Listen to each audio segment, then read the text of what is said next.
Assalamualaikum warahmatullahi wabarakatuh. Sejak kecil, Nabi Sulaiman tumbuh sebagai seorang yang cerdik. Kepadanya Allah menganugerahkan ilmu dan hikmah yang menjadikannya seorang yang adil dalam memutuskan perkara. Inilah beberapa kisah kecerdikan Nabi Sulaiman. Sebelum lanjut, jika berkenan silahkan subscribe, like, dan share. Perselisihan memperebutkan anak oleh dua orang wanita. Kisah ini terjadi pada zaman Nabi Daud. Ada dua orang wanita yang masing-masing mempunyai seorang anak. Lalu serigala pun datang dan mencuri anak dari salah seorang wanita itu. Lalu kedua wanita itu pun berselisih. Maka salah seorang dari kedua wanita itu berkata kepada yang lainnya, "Serigala itu mencuri anakmu." Wanita yang lain menjawab, "Anakmu lah yang dicuri oleh serigala itu." Lalu keduanya pun mengadukan perkara itu kepada Nabi Daud untuk mendapatkan keadilan. Maka Nabi Daud memutuskan bahwa anak tersebut adalah milik wanita yang lebih tua. Ketika kedua wanita itu menyampaikan perkara mereka kepada Nabi Sulaiman, maka Nabi Sulaiman pun berkata kepada orang-orang di sekitarnya, "Berikanlah aku sebuah pisau, akan kubelah anak ini menjadi dua agar keduanya mendapatkan anak ini." Sang ibu yang lebih tua hanya terdiam mendengar keputusan Nabi Sulaiman. Saat pisau hendak diayunkan ke bayi tersebut, sang ibu yang lebih muda kemudian menangis sambil memohon kepada Nabi Sulaiman, "Tolong jangan lakukan itu tuanku, semoga Allah merahmatimu." Itu adalah anaknya, sambil menunjuk ibu yang lebih tua, itu adalah anaknya. Biarkan anak itu menjadi miliknya. Biarkan ibu itu yang mengurus anak ini, ucap sang ibu muda sambil menangis. Karena kasih sayang yang begitu besar kepada bayi di hadapannya, sang ibu muda ini tak sanggup melihat bayi tersebut mati dibelah dua. Meskipun ia sendiri tak tahu milik siapa pemilik bayi itu, biarlah dia mengalah agar anak di hadapannya dapat tetap hidup. Mendengar ucapan ibu yang lebih muda, Nabi Sulaiman akhirnya mengetahui bahwa bayi di hadapannya adalah milik sang ibu muda. Karena seorang ibu sejati tentu saja tak ingin anaknya terluka hanya karena hawa nafsu belaka. Nabi Sulaiman pun akhirnya memberikan bayi tersebut kepada ibu yang lebih muda. Allah berfirman, "Begitulah Allah telah memberikan keutamaan pada Nabi Sulaiman." Allah memberikan pemahaman kepada Nabi Sulaiman yang tidak diberikan kepada Nabi Daud. Namun bukan berarti Nabi Sulaiman lebih utama dan mulia dibanding Nabi Daud. Karena setiap nabi telah Allah berikan keutamaannya masing-masing, maka kami telah memberikan pengertian kepada Sulaiman tentang hukum yang lebih tepat. Dan kepada masing-masing mereka telah kami berikan hikmah dan ilmu, dan telah kami tundukkan gunung-gunung dan burung-burung, semua bertasbih bersama Daud. Dan kamilah yang melakukannya. Quran Surah Al-Anbiya ayat 79. Kisah wanita yang dituduh berbuat mesum dengan anjing. Dikisahkan terdapat seorang wanita cantik di kalangan Bani Israel. Dia dirayu oleh 4 orang pemuka di kalangan mereka untuk berbuat mesum, akan tetapi mereka ditolak oleh wanita itu. Lalu keempat orang itu bersepakat untuk membuat saksi palsu atas wanita itu. Mereka bersaksi di hadapan Daud bahwa wanita itu telah berbuat mesum dengan anjingnya. Nabi Daud pun memerintahkan agar wanita itu dihukum rajam. Sore hari itu, Sulaiman duduk dikelilingi pembantunya dan mendramakan kejadiannya. Dia duduk sebagai hakim. Lalu 4 orang pembantunya berpakaian seperti 4 orang laki-laki yang menuduh wanita itu, dan seorang lagi dengan pakaian wanita. 4 orang itu bersaksi bahwa wanita tersebut telah berbuat mesum dengan anjing. Nabi Sulaiman berkata, "Pisahkan mereka." Beliau kemudian bertanya kepada laki-laki yang pertama, "Apa warna anjing itu?" Dia menjawab, "Hitam." Maka dia dipinggirkan. Sulaiman memanggil orang kedua dan menanyakan kepadanya warna anjing itu, dan dia menjawab, "Merah." Yang ketiga mengatakan, "Kelabu." Dan yang keempat mengatakan, "Putih." Pada saat itu Sulaiman memerintahkan agar mereka dibunuh. Hal ini diceritakan kepada Nabi Daud. Beliau langsung memanggil 4 orang yang bersaksi atas wanita tersebut dan bertanya kepada mereka secara terpisah mengenai warna anjing itu. Jawaban mereka berbeda-beda, maka Nabi Daud memerintahkan untuk membunuh mereka. Dengan demikian selamatlah wanita itu dari perbuatan zalim keempat orang tersebut. Sengketa antara pemilik kebun dengan pemilik kambing. Dikisahkan bahwa di antara suatu kaum ada beberapa orang yang mempunyai kebun anggur, lalu anggurnya itu dirusak oleh kambing orang lain. Kambing-kambing itu digembalakan malam hari hingga akhirnya memakan tanamannya secara keseluruhan. Kemudian mereka mengadu kepada Nabi Daud, maka beliau memutuskan agar pemilik kambing-kambing itu membayar ganti rugi senilai tanaman yang dimakan tersebut. Setelah itu mereka datang kepada Sulaiman, Maka ia pun bertanya, "Apa keputusan Nabi Allah yang ditetapkan bagi kalian?" Mereka pun menjawab sebagaimana keputusan Nabi Daud. Lalu Sulaiman berkata, "Jika aku yang memutuskan, maka aku akan mentapkan pemilik kambing itu menyerahkan kambing kepada pemilik pohon anggur tersebut untuk kemudian dimanfaatkan dan menghasilkan keuntungan. Dan selanjutnya para pemilik pohon anggur itu memperbaiki pohon-pohon anggur yang dimakan kambingnya dan mengembalikan kepada pemiliknya seperti sedia kala. Dan setelah itu baru kambing-kambingnya diserahkan kepadanya kembali." Lalu Daud mendengar hal tersebut, kemudian menetapkan hukumannya. Allah pun memuji keduanya dalam firman-Nya, dan ingatlah kisah Daud dan Sulaiman, di waktu keduanya memberikan keputusan mengenai tanaman, karena tanaman itu dirusak oleh kambing-kambing kepunyaan kaumnya. Dan adalah kami menyaksikan keputusan yang diberikan oleh mereka itu. Maka kami telah memberikan pengertian kepada Sulaiman tentang hukum yang lebih tepat, dan kepada masing-masing mereka telah kami berikan hikmah dan ilmu dan telah kami tundukkan gunung-gunung dan burung-burung, semua bertasbih bersama Daud. Dan kamilah yang melakukannya. Quran Surah Al-Anbiya. Kekuasaan Nabi Sulaiman. Nabi Sulaiman memiliki kerajaan dan kekuasaan yang sangat besar, yang meliputi manusia, jin dan hewan. Beliau berdoa kepada Allah agar memberikan kepadanya kerajaan dan kekuasaan yang sangat besar, dan tidak ada lagi yang semisalnya setelah wafatnya Nabi Sulaiman. Dan Allah pun mengabulkannya. Allah juga menganugerahkan kepada beliau pengetahuan mengenai bahasa binatang. Dikisahkan pada suatu hari Nabi Sulaiman menunggangi kudanya bersama dengan bala tentaranya dari kalangan jin, manusia maupun burung. Jin dan manusia berjalan bersamanya, sedangkan pasukan burung-burung terbang di atasnya seraya menaunginya dari terik matahari, begitu pula pasukannya yang lain. Sehingga pasukan beliau berbaris dengan teratur. Allah mengisahkan perjalanan itu, ketika mereka sampai di sebuah lembah semut, berkat ada seekor semut yang berkata, "Hai semut-semut, masuklah ke dalam sarang-sarangmu, agar kamu tidak diinjak oleh Sulaiman dan tentaranya," sedangkan mereka tidak menyadari. Mendengar itu Nabi Sulaiman pun tersenyum dan tertawa. Lalu beliau pun berdoa, "Ya Tuhanku, berilah aku ilham untuk tetap mensyukuri nikmat-Mu yang telah Engkau anugerahkan kepadaku dan kepada dua orang ibu bapakku dan untuk mengerjakan amal saleh yang Engkau ridai. Dan masukkanlah aku dengan rahmat-Mu ke dalam golongan hamba-hamba-Mu yang saleh." Quran Surah An-Naml ayat 19.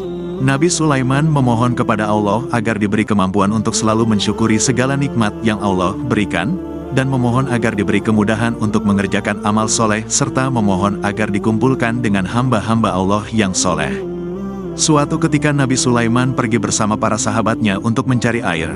Lalu beliau melihat seekor semut berdiri seraya mengangkat salah satu kakinya berdoa meminta air. Nabi Sulaiman pun berkata kepada para sahabatnya, "Kembalilah, kalian telah diberi air.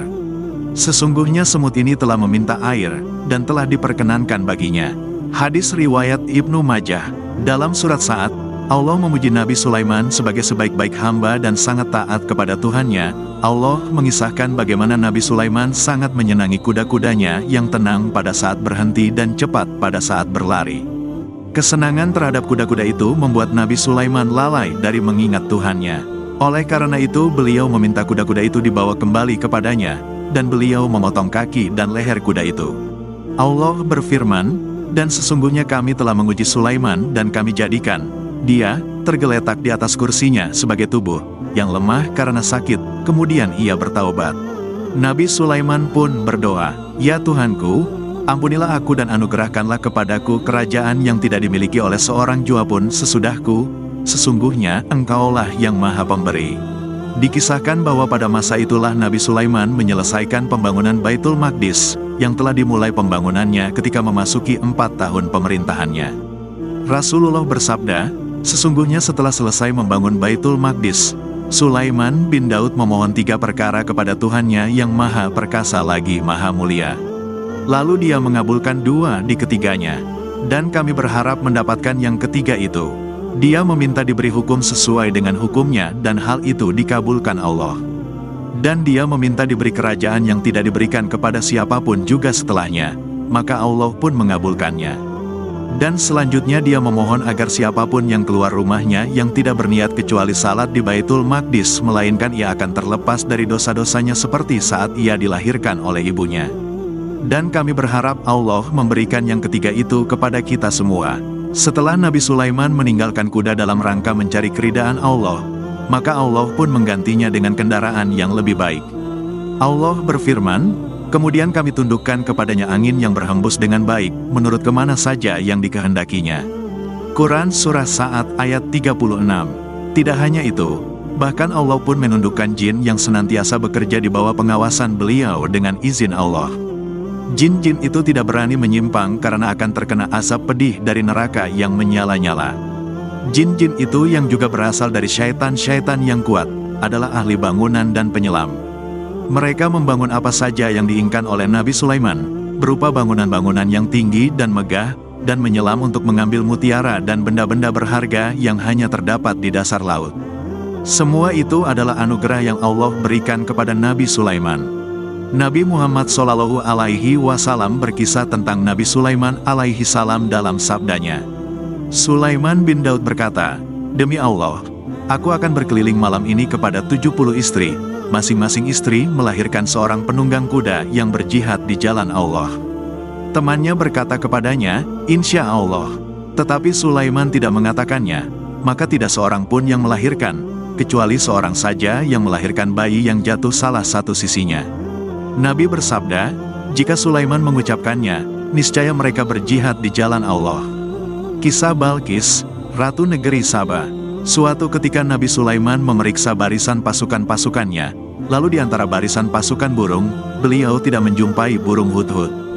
Allah mengisahkannya di dalam ayat berikut, "Mengapa aku tidak melihat hudhud? Apakah dia termasuk yang tidak hadir?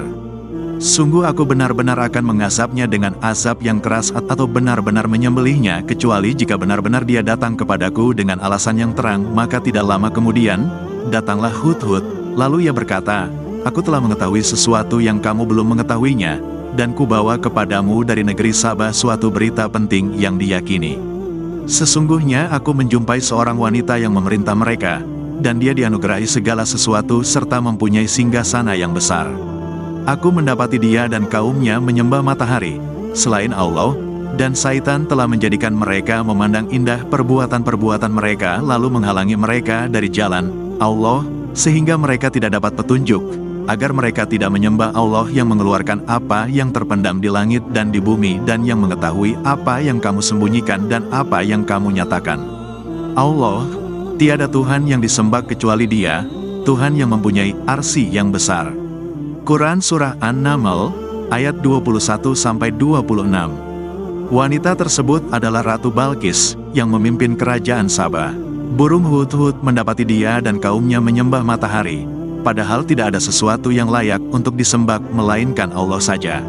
Nabi Sulaiman berkata, "Akan kami lihat, apa kamu benar, ataukah kamu termasuk orang-orang yang berdusta?"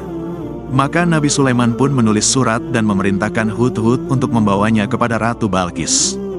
Beliau berkata, "Pergilah dengan membawa suratku ini, lalu jatuhkan kepada mereka, kemudian berpalinglah dari mereka, lalu perhatikanlah apa yang mereka bicarakan." Lalu burung hudhud terbang membawa surat Nabi Sulaiman dan menjatuhkannya di istana Ratu Balkis. Setelah membaca surat tersebut, Ratu Balkis mengumpulkan para pembesar kerajaannya untuk menceritakan perihal surat itu. Dia berkata, "Hai pembesar-pembesar, sesungguhnya telah dijatuhkan kepadaku sebuah surat yang mulia. Sesungguhnya surat itu dari Sulaiman, dan sesungguhnya dengan menyebut nama Allah yang Maha Pemurah lagi Maha Penyayang, bahwa janganlah kamu sekalian berlaku sombong terhadapku dan datanglah kepadaku sebagai orang-orang yang berserah diri." Ratu Balkis kemudian meminta nasihat dari para pembesarnya dan berkata, "Hai para pembesar, berilah aku pertimbangan dalam urusanku ini. Aku tidak pernah memutuskan sesuatu persoalan sebelum kamu berada dalam majelisku." Para pembesarnya pun menjawab, "Kita adalah orang-orang yang memiliki kekuatan dan juga memiliki keberanian yang sangat dalam peperangan, dan keputusan berada di tanganmu, maka pertimbangkanlah apa yang akan kamu perintahkan." Ratu Balkis memiliki pendapat yang lebih baik. Dengan membaca isi surat itu, dia menyadari kalau surat tersebut datang dari seorang raja yang tidak akan melanggar dan berkhianat. Maka dia pun mengirimkan utusan kepada Nabi Sulaiman dengan membawa berbagai macam hadiah. Ketika utusan dari Sabah tiba di hadapan Nabi Sulaiman, beliau langsung menolak hadiah-hadiah itu dan berkata, "Apakah patut kamu menolong aku dengan harta? Maka apa yang diberikan Allah kepadaku lebih baik daripada apa yang diberikannya kepadamu." tetapi kamu merasa bangga dengan hadiahmu." Beliau pun mengembalikan hadiah-hadiah itu dan berkata kepada para utusan tersebut, "Kembalilah kepada mereka, sungguh kami akan mendatangi mereka dengan bala tentara yang mereka tidak kuasa melawannya, dan pasti kami akan mengusir mereka dari negeri Saba itu dengan terhina, dan mereka menjadi tawanan-tawanan yang hina dina." Utusan itu pulang membawa berita apa yang dialami dan dilihatnya di kerajaan Nabi Sulaiman. Ratu Balkis pun menyadari bahwa mereka tidak mempunyai pilihan kecuali taat kepada Nabi Sulaiman. Lalu disiapkanlah rombongan Ratu Balkis beserta para pembesar dan pasukannya untuk mendatangi kerajaan Nabi Sulaiman. Tatkala mendengar berita kedatangan rombongan dari negeri Saba, Nabi Sulaiman segera mengumpulkan para pembesarnya dan berkata, "Hai pembesar-pembesar, siapakah di antara kamu sekalian yang sanggup membawa singgasananya kepadaku sebelum mereka datang kepadaku sebagai orang-orang yang berserah diri?" Di antara pasukan Nabi Sulaiman adalah Ifrit, dia dari golongan jin yang cerdik dan sangat kuat. Dia berkata, "Aku akan datang kepadamu dengan membawa singgasana itu kepadamu sebelum kamu berdiri dari tempat dudukmu. Sesungguhnya aku benar-benar kuat untuk membawanya lagi dapat dipercaya." Kemudian majulah salah seorang di antara mereka yang memiliki ilmu dari Alkitab. Dia berkata, "Aku akan membawa singgasana itu kepadamu sebelum matamu berkedip." Lalu ia pun mendatangkan singgasana Ratu Balkis dalam sekejap mata di depan Nabi Sulaiman. Melihat itu Nabi Sulaiman pun berkata, "Ini termasuk karunia Tuhanku untuk mencoba aku apakah aku bersyukur atau mengingkari akan nikmat-Nya. Dan barang siapa yang bersyukur maka sesungguhnya dia bersyukur untuk kebaikan dirinya sendiri, dan barang siapa yang ingkar, maka sesungguhnya Tuhanku maha kaya lagi maha mulia." Kemudian beliau memerintahkan orang-orang di hadapannya dan berkata, "Robalah baginya singgasananya, maka kita akan melihat apakah dia mengenal ataukah dia termasuk orang-orang yang tidak mengenalnya." Kemudian tibalah Ratu Balkis di Baitul Maqdis bersama rombongannya. Lalu diperlihatkanlah singgasana itu kepadanya, "Serupa inikah singgasanamu?" Dia menjawab, "Seakan-akan singgasana ini singgasanaku. Kami telah diberi pengetahuan sebelumnya dan kami adalah orang-orang yang berserah diri." Akhirnya sadarlah Ratu Balkis akan kekeliruannya, bahwa dahulu dia termasuk orang-orang kafir, karena apa yang disembahnya, yakni matahari, telah mencegahnya untuk mengenal agama Allah yang hak, yakni berserah diri dan beribadah hanya kepada Allah. Kemudian dikatakan kepadanya, "Masuklah ke dalam istana." Sebelumnya Nabi Sulaiman telah memerintahkan kaumnya untuk membangun sebuah istana yang megah dari kaca. Lantai pun terbuat dari kaca yang mengalir air di bawahnya, dan diberi aneka ragam ikan dan binatang air lainnya. Maka tatkala Ratu Balkis melihat lantai istana itu, dikiranya kolam air yang besar, dan disingkapkannya kedua betisnya. Nabi Sulaiman pun berkata kepadanya, "Sesungguhnya ia adalah istana licin terbuat dari kaca." Berkatalah Balkis, "Ya Tuhanku, sesungguhnya aku telah berbuat zalim terhadap diriku dan aku berserah diri bersama Sulaiman kepada Allah, Tuhan semesta alam." Kematian Nabi Sulaiman. Maka tatkala kami telah menetapkan kematian Sulaiman, tidak ada yang menunjukkan kepada mereka kematiannya itu kecuali rayap yang memakan tongkatnya. Maka tatkala ia telah tersungkur, tahulah jin itu bahwa kalau sekiranya mereka mengetahui yang gaib tentulah mereka tidak akan tetap dalam siksa yang menghinakan. Dikisahkan bahwa pada suatu hari ketika Nabi Sulaiman sedang salat, tiba-tiba ia melihat sebatang pohon di hadapannya, maka beliau pun bertanya, "Siapa namamu?" Pohon itu menjawab, "Al-Hurub, perusak." "Lalu untuk apa engkau datang?" tanya Sulaiman. "Untuk merusak rumah ini," jawabnya. Selanjutnya Nabi Sulaiman berucap, "Ya Allah, timpakanlah kematian kepada bangsa jin sehingga manusia mengetahui bahwa jin tidak mengetahui yang gaib." Kemudian beliau menancapkan pohon tersebut sebagai tongkat dan bersandar padanya. Beliau dalam keadaan seperti itu ketika malaikat maut datang menjemputnya dan mencabut nyawanya. Tubuh Nabi Sulaim tetap bersandar pada tongkat itu hingga setahun lamanya, sedangkan jin bekerja untuknya membangun sebuah bangunan tinggi. Lalu pohon itu dimakan oleh tanah, yakni kayu pohon itu dimakan oleh binatang tanah seperti rayap, sehingga pohon tersebut rapuh dan roboh ke tanah. Pada saat itu tahulah para jin bahwa Nabi Sulaiman telah wafat dan mereka pun lari bercerai-berai. Akhirnya tampak jelas oleh manusia, seandainya jin mengetahui perkara yang gaib, pasti mereka tidak akan tetap bekerja untuk Nabi Sulaiman dan terhina selama 1 tahun lamanya. Dikisahkan bahwa Nabi Sulaiman berumur lebih dari 50 tahun dan kerajaannya berlangsung selama 20 tahun. Sumber kekayaan Nabi Sulaiman. Kekayaan Nabi Sulaiman 10 kali lipat dibandingkan orang paling tajir di penjuru dunia saat ini. Salah satu mukjizat Nabi Sulaiman adalah kekayaannya yang tak akan disaingi oleh generasi-generasi manusia setelahnya. Istananya sangat megah, bahkan digambarkan secara detail kala itu para arsitek dan ahli bangunan Nabi Sulaiman sudah bisa membangun lantai transparan semacam yang di bawahnya kolam air jernih. Akibatnya, Ratu Bilqis sampai takut melintas di lantai tersebut. Pertanyaannya kemudian, dari mana sumber kekayaan Nabi Sulaiman? Sebelumnya, tim arkeolog yang dipimpin Profesor Erez Ben Yosef dari Tel Aviv University menemukan situs arkeologi di Israel. Situs arkeolog yang terletak di lembah Timna tersebut diklaim sebagai salah satu dari sumber kekayaan Nabi Sulaiman.